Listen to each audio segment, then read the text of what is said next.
Sundan po natin ang susunod na kabanata sa kakaibang kwentong ito.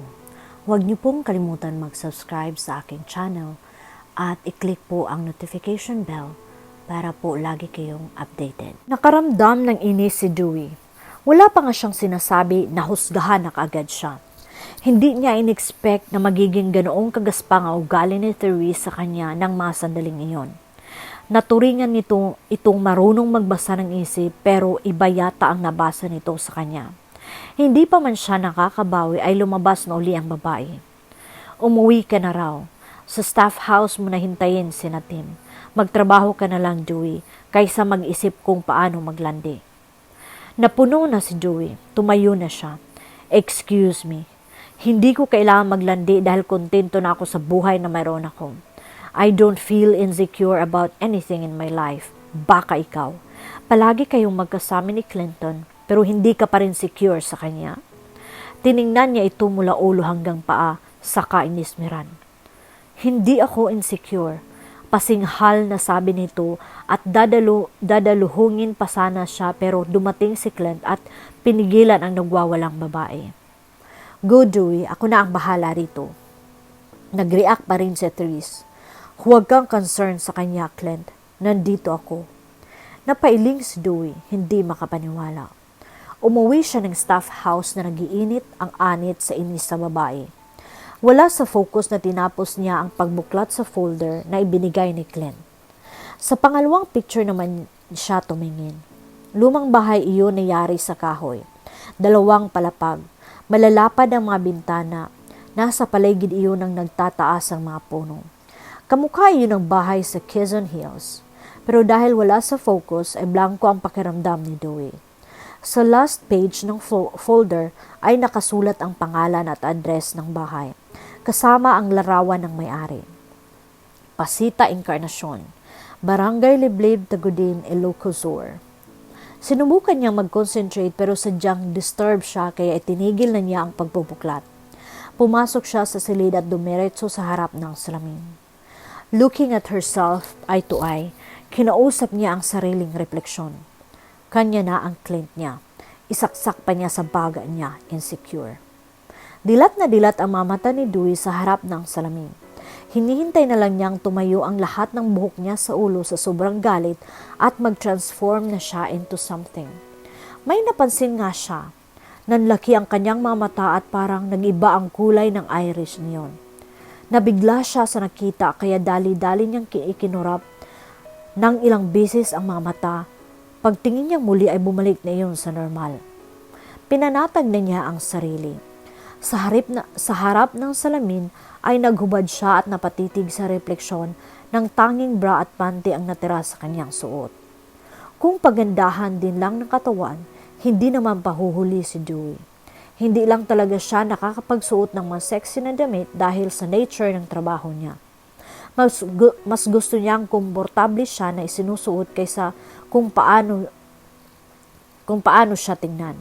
Para sa kanya, mas kagalang-galang tingnan, mas kapani-paniwala ang trabaho.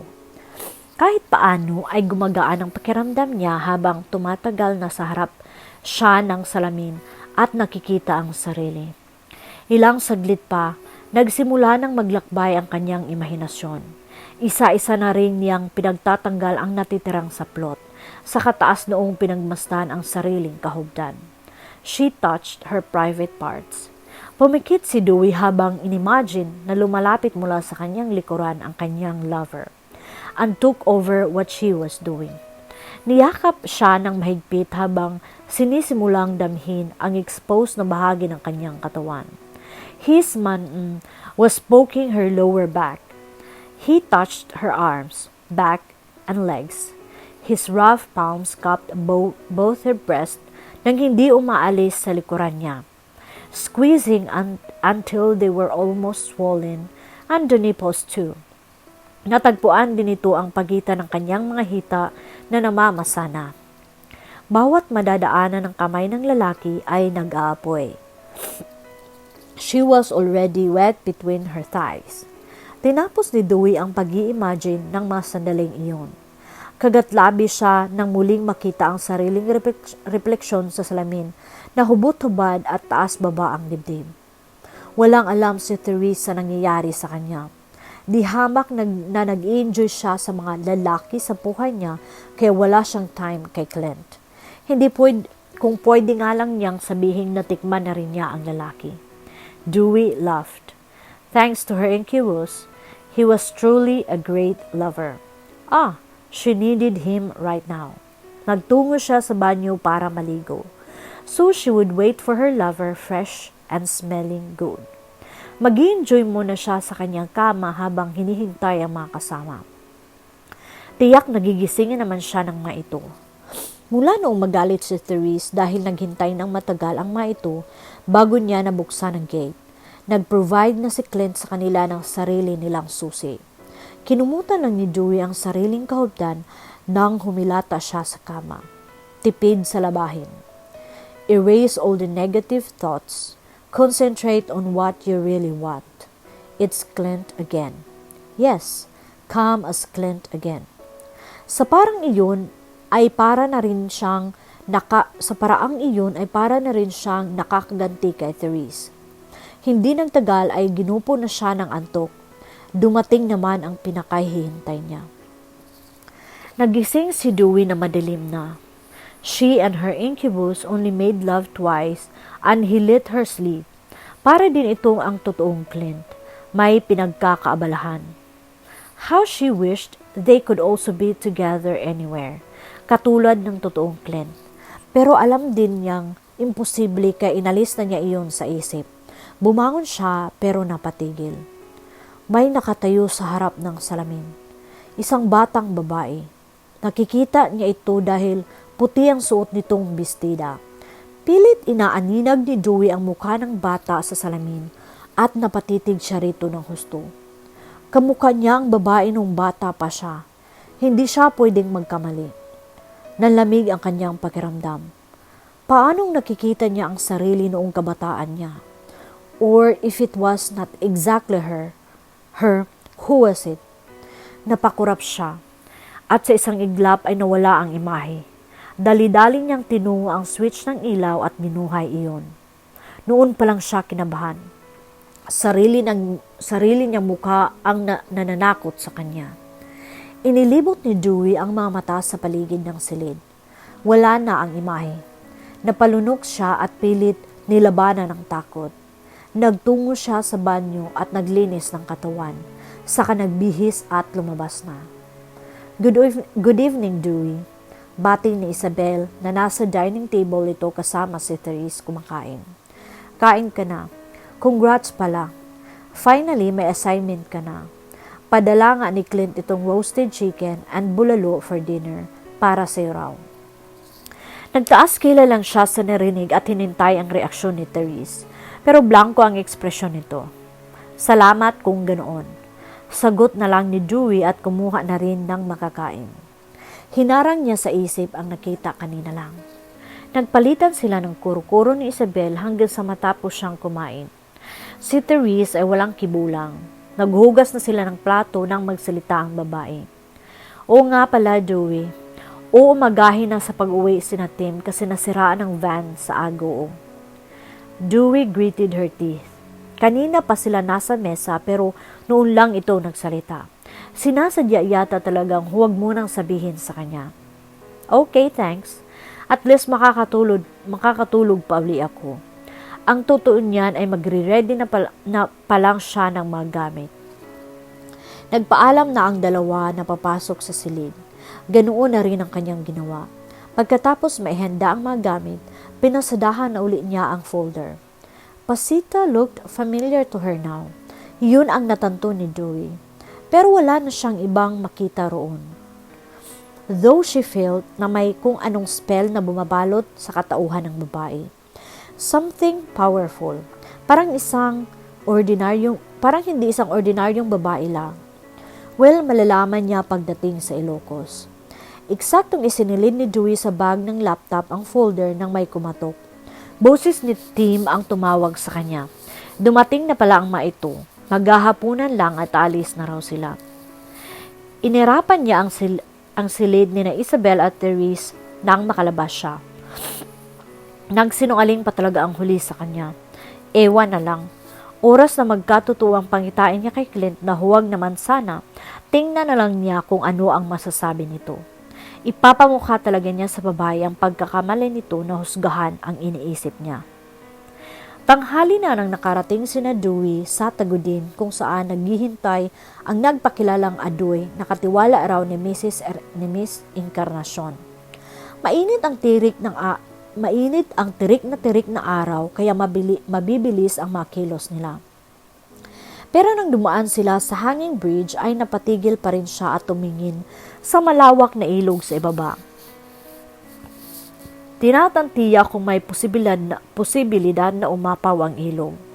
Mukhang ang hindi imposible. Naroon na naman ang bigat ng pakiramdam sa pagkaalala ng pangitain niya kay Clint. Tinawag lang siya ni Tim kaya nagpatuloy na siya. Nakapunta na ba rito si Clint? Tanong niya. Hindi ko alam eh. Ikaw pare, kilala mo ba yung kasamahan naming si Clint? Nakapunta na ba siya rito? Oo, kilala ko siya. Maraming beses na siyang nakapunta rito. Akala ko nga siya na ang sasama sa inyo at hindi na kakailanganin ng sundo. Sagot ni Adoy. Nakapunta na pala ang lalaki sa lugar maraming beses na. Kung ganoon, bakit pinapupunta pa siya? Dahil ba mas gusto nitong siya mismo ang makatuklas ng dapat tuklasin? Katulad na lang ng kaugnayan ng bahay sa Quezon Hills at ng sa Larawan? Ibig bang sabihin ay mahanap na rin ni Dewey ang kasagutan kung bakit siya lang ang pinakikitaan ng mga kaluluwa sa staff house at siya rin lang ang nagkakaroon ng flashes? Ibig bang sabihin may alam ang lalaki na mas malalim pa? O baka alam din ito ang panganib na naghihintay rito kaya ipinasa sa kanya ang assignment? Either way, Dewey felt she needed to get the job done. Tumuloy siya sa paglalakad hanggang sa makatawid na ng hanging bridge. Kaagad niyang naramdaman ang iba't ibang enerhiya nang makatapak sa kabilang bahagi ng lupa. Malakas, mahina, kakaiba, pangkaraniwang. Pagsapit sa kinaroroonan ng bahay, nakaramdam muli siya ng pamilyaridad katulad noong pagdating nila sa Quezon Hills. Magkahawig nga ang makalumang estelo ng dalawang bahay. May nakita siyang flash sa isipan sa labas pa lang. Parang palaging maraming bumibisita sa lugar na hindi pangkaraniwan, mga lumilipad, sumasabay sa hangin o basta na lang lumilitaw. Mga hindi pangkaraniwang tao noon, mga makapangyarihan. Naghihintay si Tia sa loob, muling untag ni Adoy. Sumunod sila rito. Isang babaeng nakaupo sa rocking chair ang nadatngan ni na Dewey sa loob ng bahay na naghihintay sa kanila. Nakatalikod nung una pero nang maramdaman ang kanilang presensya ay humarap na. Hindi naman ito mukhang sakitin. Nakikita nga niyang masaya pa. May kaunting bigat na naramdaman si Dewey pero mas nangingibabaw ang gaan ng pakiramdam niya para sa babae. Nang makita siya, hindi na maalis ang titig nito sa kanya. Para itong nakakita ng multo. Natuto pa ng babae ang dibdib. Kamukha mo talaga siya, sambit nito. Lumapit ka, iha. Naguguluhan man, pero lumapit pa rin si Dewey. Pero habang tumatagal na nakikipagtitigan siya sa babae, ay may kung anong humaplos sa puso niya at parang natutuwa siyang makita ito. Nagkita na po ba tayo dati? Ngumiti ito at masayang umiling. Hindi pa, hindi. Pero dahil sa dugong nananalitay sa atin, kaya pakiramdam mo ay nagkita na tayo.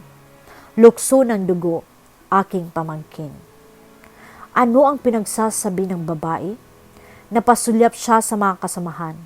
Tumangulang ang maito at iniwan sila. Maupo ka muna, iha. Matagal-tagal pa itong pag-uusap natin.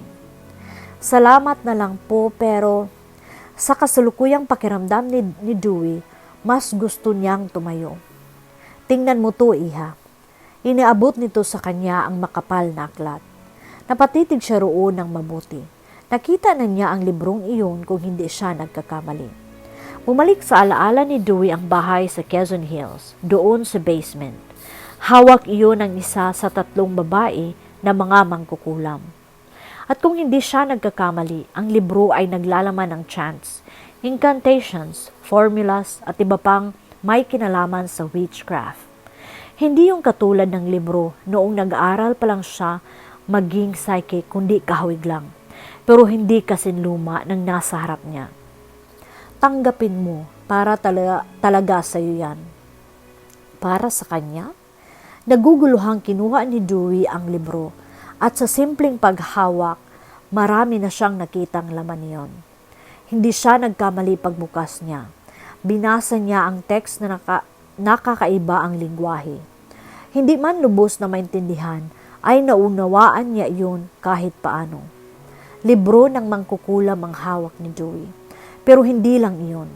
Sa blangkong bahagi sa pinakatalikod ay may nakatuping papel. Ibinaba niya ang libro at binuklat ang nakatuping papel. Isa pala iyong family tree na may kasamang larawan.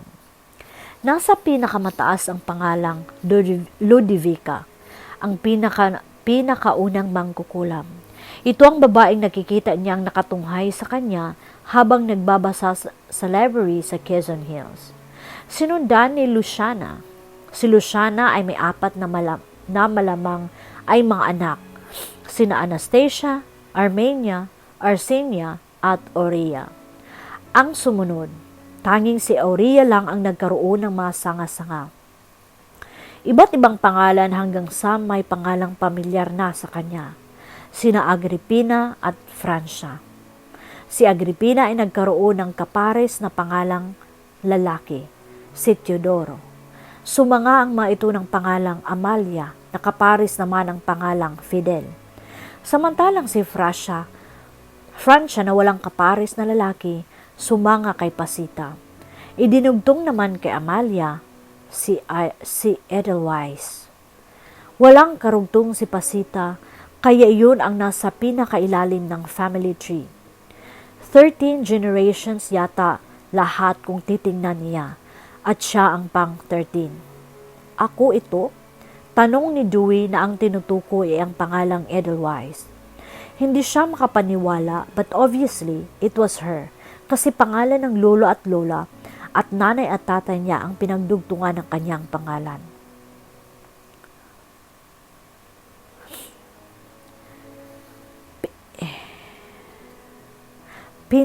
Pinsan kayo ni nanay? Hindi makapaniwalang tanong niya kay Pasita. Kaya pala, tinawag siya nitong pamangkin. Tumango ang matanda. Kay tagal kitang hinintay na makita, Edelweiss. Halika, sa library tayo. Sumunod siya ritong magulo ang isip. Sa isang library na katulad ng sa bahay sa Quezon Hills sila nagtungo. Napakaraming malakas na energy sa loob ng silid na iyon. May mga nakasabit na paintings na katulad ng sa family tree na nakita niya sa libro kanina. Salamat sa mga kasamahan mo sa pillow. Hindi kanila pinabayaan. So kaya pala ngayon lang nagkaroon ng assignment si Dewey because she was special. Ang assignment niya ay ang tuklasin ang sarili. Isinalaysay ng matanda kung bakit hindi sila magkakilala. Iyon ay dahil lumayo raw ang kanyang ina sa lahat ng mga kamag-anak nito pagkatapos mag-asawa at ipagbuntis siya. At kahit hindi naman malayong-malayo ang lugar na pinuntahan ng kanyang ina, hinayaan na lang ito ni Pasita. Pero palihim na pala itong pinasubaybayan ng pinsan, lalo na nang ipinanganak siya. Pati ang teacher ni Dewey noong grade 4 ay kilala ni Pasita. Lahat ng mga taong nag-encourage sa kanya na maging psychic ay kilala nito, lalo na si Clint. Clint kept his distance to give way to the purpose of Dewey's aunt.